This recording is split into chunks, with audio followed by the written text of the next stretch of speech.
টানা বৃষ্টিতে শহর ডুবে আছে জলাবদ্ধতায়। কিন্তু আপনি কি জানেন এই জলাবদ্ধ পানি আপনার জীবনের জন্য কতটা বিপজ্জনক হতে পারে?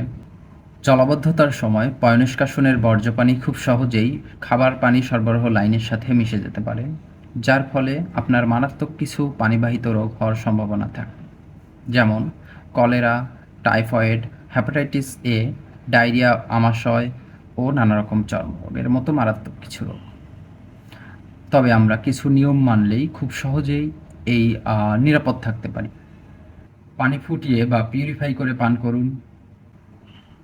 জলাবদ্ধ পানিতে হাঁটা পরিহার করুন। খুব বাধ্য হলে গামবুট ব্যবহার করুন। খাবার আগে ভালোভাবে সাবান দিয়ে হাত ধুয়ে নিন। বাইরের খাবার পরিহার করুন।